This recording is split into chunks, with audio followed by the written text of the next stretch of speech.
and welcome back, my dear students, once again to your YouTube channel. In today's video, I shall be discussing the next scene of your Julius Caesar. Yes, I've been following this particular edition of Julius Caesar, and today I shall be doing Act 5, Scene 1. Alright, now this is the beginning of the battle scene. So without further ado, let's get started. But before I begin, let me remind you, if you've been finding my videos interesting and helpful, kindly do not forget to give me a like and also to subscribe to my YouTube channel. It shall keep me motivated. Alright, so having said that, let's begin. Act 5, Scene 1. Act 5, Scene 1 is taking place at Philippi, the plains. Okay, this is the battleground. And we have Octavius, Antony and their army. So Octavius says, "Now Antony, our hopes are answered. You said the enemy would not come down, but keep the hills and upper regions. It proves not so. Their battles are at hand. They mean to warn us at Philippi here, answering before we do demand of them."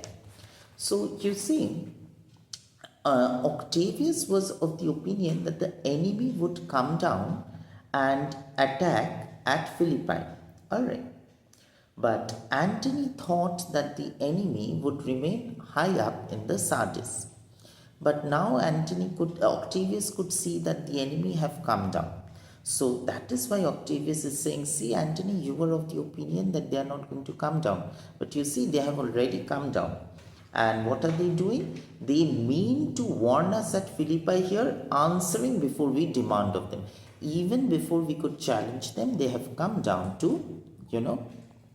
challenge us. Antony, "That I am in their bosom, and I know wherefore they do it." That's all nonsense. I know what they are doing and why they are doing.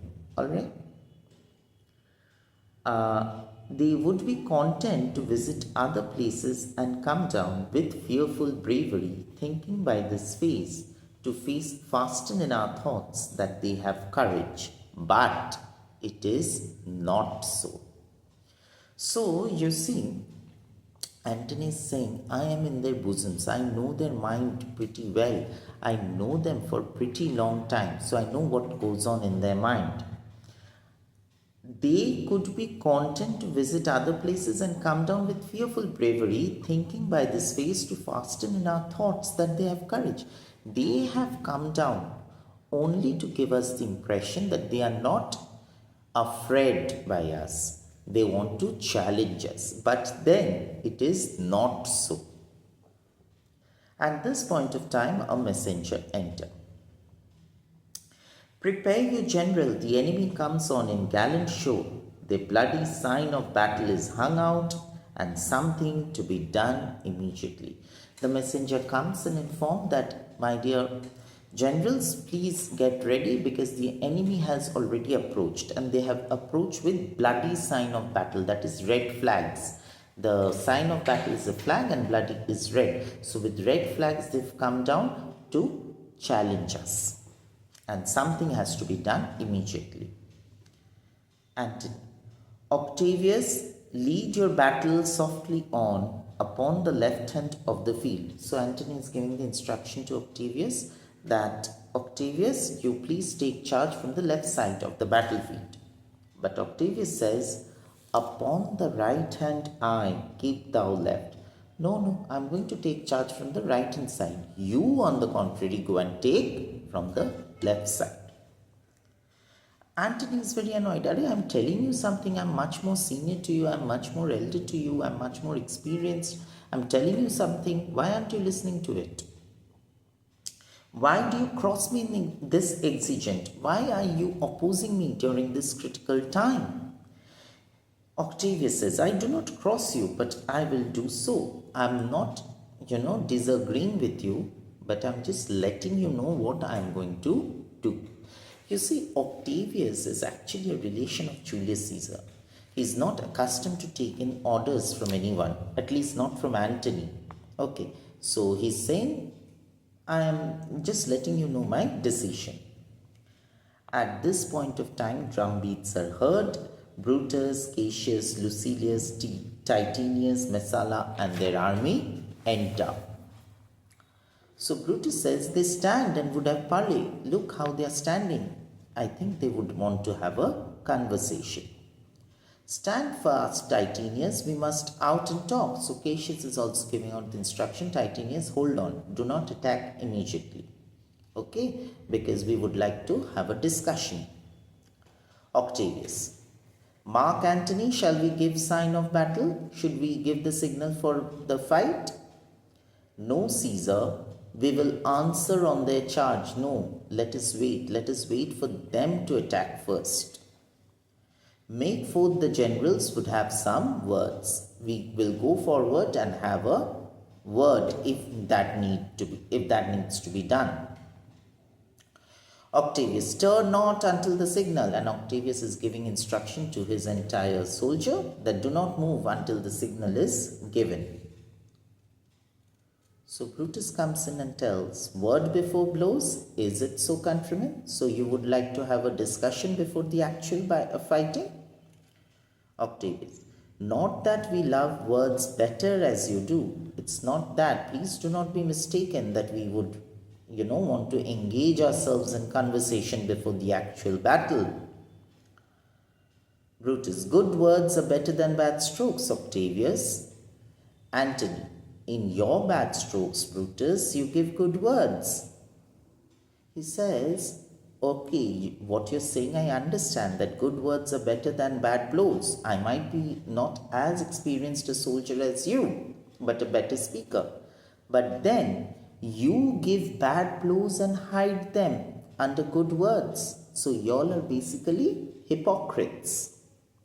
Witness the hole you made in Caesar's heart, crying, long live Hail Caesar. Remember how on the day you stabbed Caesar, while stabbing also y'all were crying, long live Caesar. So that is how y'all are hypocrites. And now y'all are coming and fighting us. Cassius, Antony, the posture of your blows are yet unknown.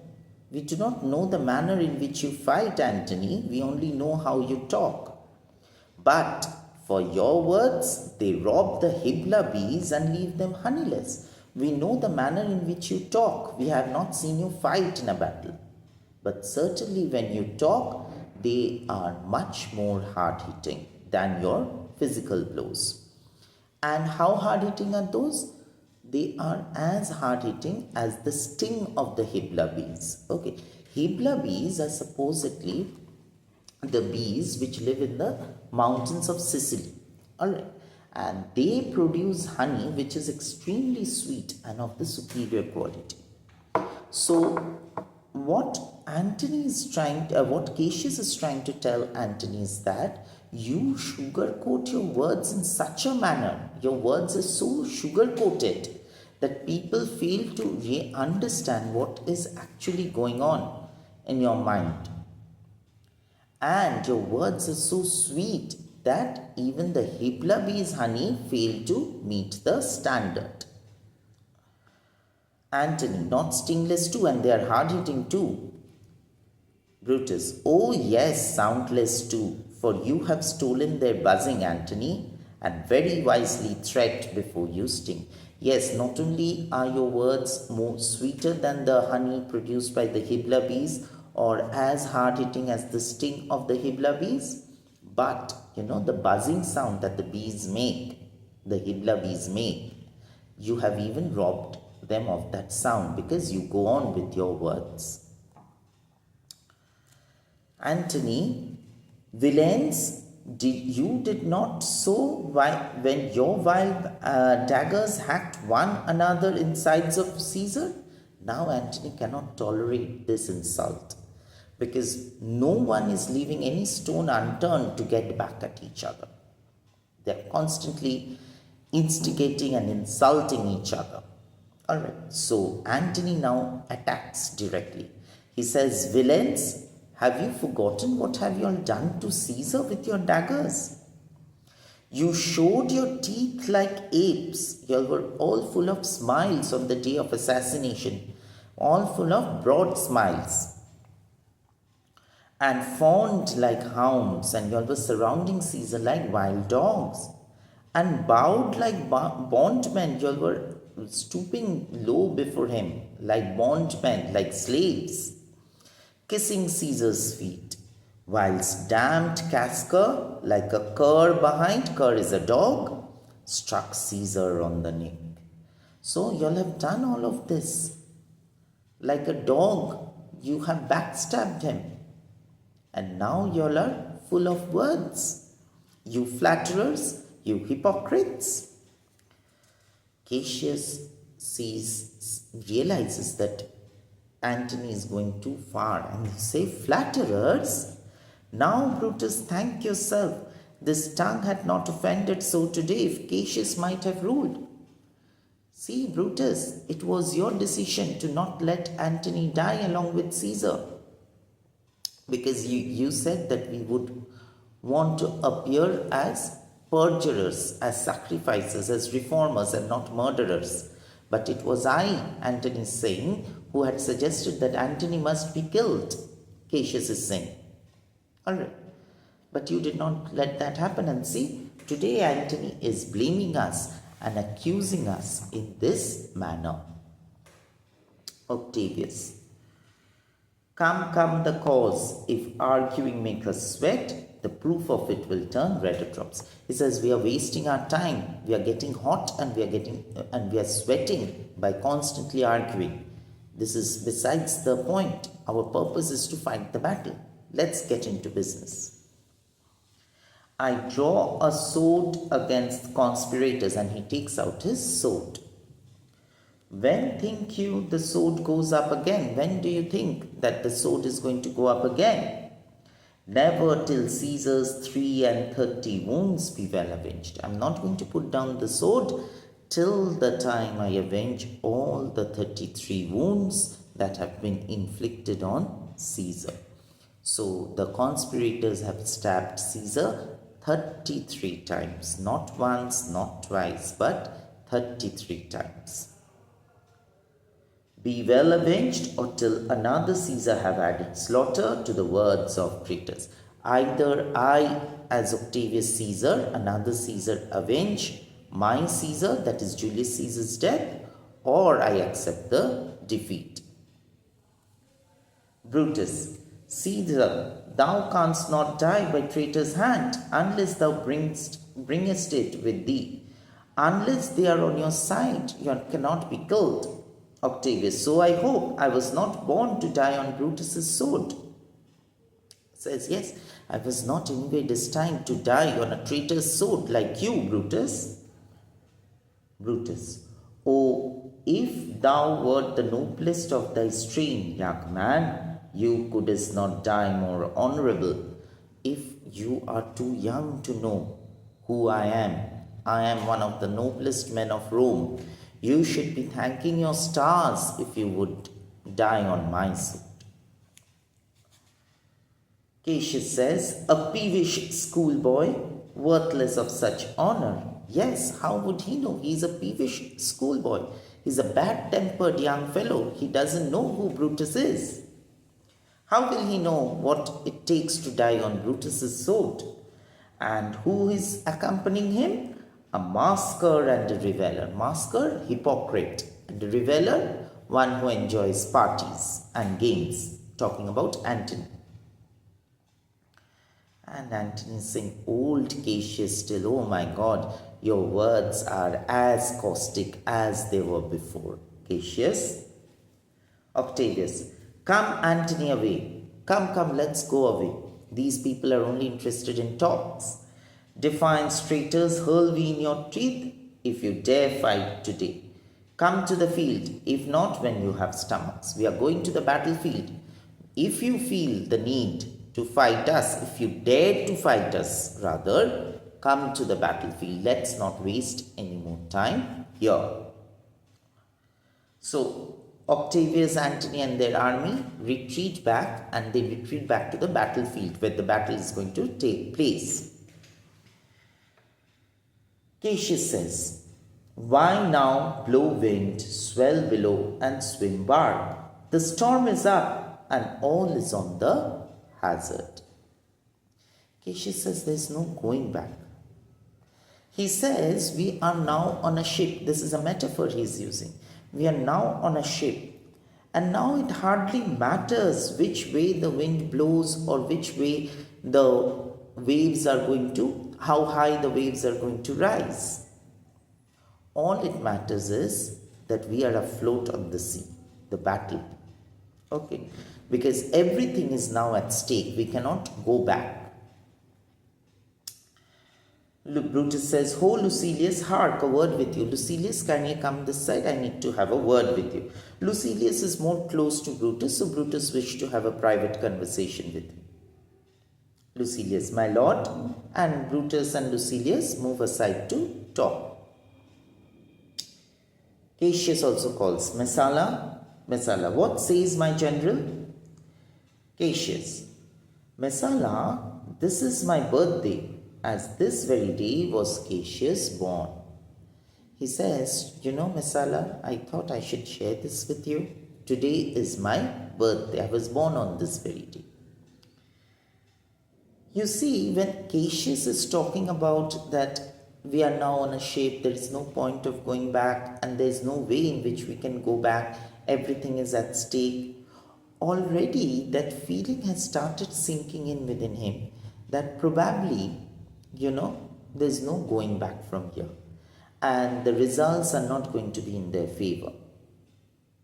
So he has started, at this point of time, he has started having a premonition that things are not going to go in their favor, and the results of the battle aren't going to be favorable either. So he's saying, "Give me thy hand, give me your hand, Messala." This is Cassius's premonition. "Be thou my witness that against my will," please know that it was against my desire that I have come to fight this battle.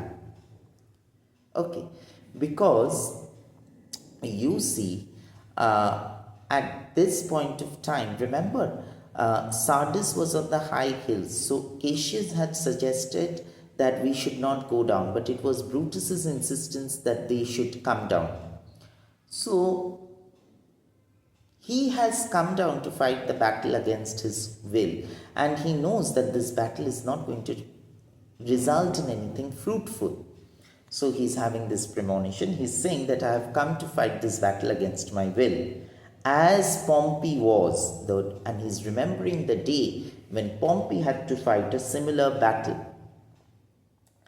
"As I'm compelled to set upon one battle all our liberties, and in this battle I am staking my freedom, my liberties, my fortunes, everything, just the way Pompey did. You know that I held Epicurus strong and his opinion. Now I changed my mind." He's saying, at one point of time, I used to follow Epicurus. Epicurus was a Greek philosopher who was of the opinion that evil signs, bad luck, ill omens, these are something not to be really considered. Alright. So now he's saying that I'm not that individual who did not believe in that, who do not believe in Epicurus philosophy. Now I believe that ill luck, bad omens do hold certain meanings, and partly credit things that do presage. And why do I believe that? Because of late a few things have been happening. What are these few things? Coming from Sardis on our former ensign, 2 mighty eagles fell, and there they parched, gorging and feeding from our soldiers' hands. So while we were coming down from Sardis, we were accompanied by 2 eagles. And they were so fond of us, they had gone so close to us that they would eat from our soldiers' hands. who to Philippi here consorted us. And they were so close, they were so friendly that they came to us till Philippi from Sardis. Now, eagles were considered to be signs of good luck. Okay, so Cassius was very happy. But this morning are they fled away and gone. But today they have gone away.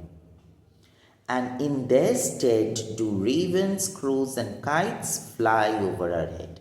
And now, instead of those eagles, we have raven, crows, and kites hovering over our head.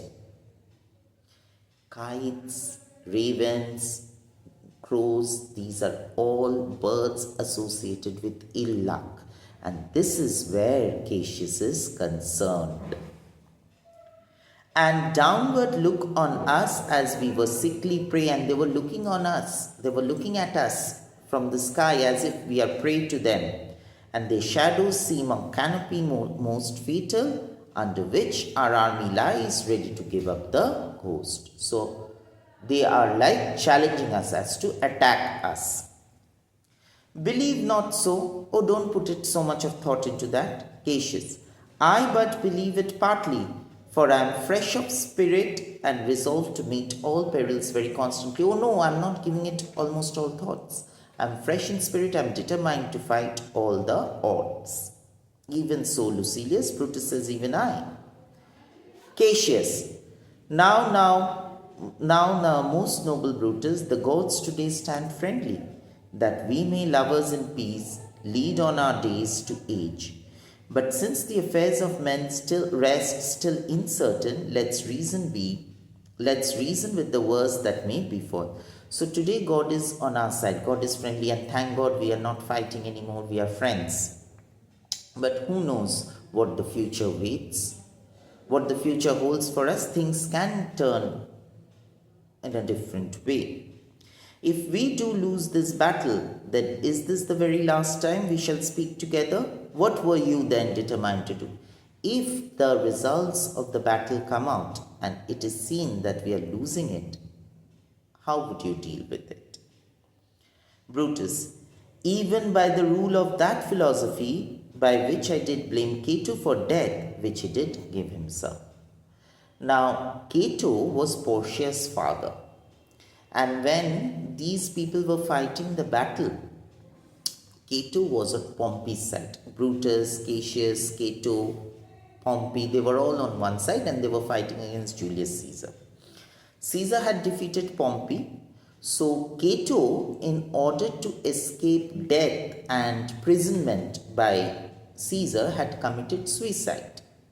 And Brutus does not quite approve of it. He says, I'm a believer of Stoicism. And Stoicism greatly condemns committing suicide. So, I know not, but I do find it cowardly and vile. Since I'm a Stoic, I believe in Stoicism. I find committing suicide is not only cowardly, but also vile. Vile is evil. For fear of what might fall, so to prevent the time of life, arming myself with patience to stay the providence of some high powers that govern us below. So you remember that famous line by Julius Caesar, cowards die many times before their death. So kind of Brutus is echoing that philosophy only here. He's saying God has already predetermined our days on earth. And God has numbered our days and He has also fixed when we would die. So why disrupt that by killing us, by committing suicide?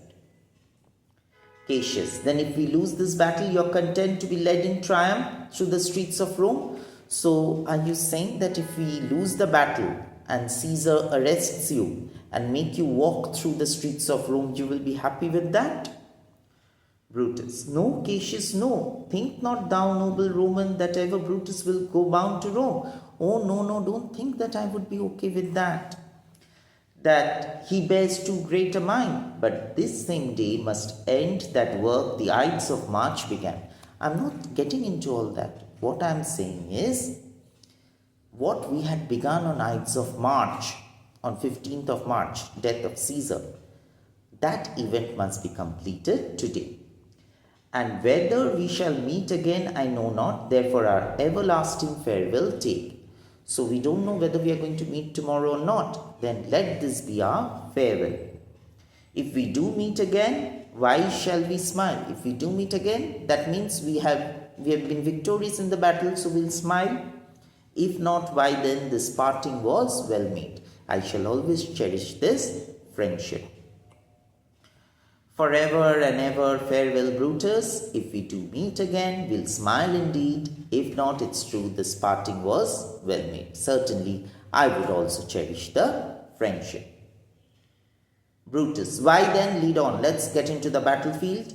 Oh, that a man must know the end of this day's business ere it comes. I wish we could know the future even before time. The end of this day's business ere it come, but it sufficeth that the day will end, and then the end is known.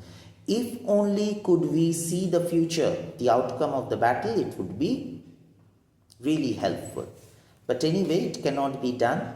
So let's hope for the best and go to the battlefield and let's fight the battle. By today evening, everything would be clear. Come ho away and then leave. With this, we come to the end of Act 5, Scene 1. I think I've been lucid enough with my explanation, children. Even then, if you have doubts in any part, if you're having doubts in any parts, kindly write in the comment section. I shall be more than happy to help. Do stay tuned for the next part of Act 5 and do take care of your health. Till then, goodbye. I shall be back very soon.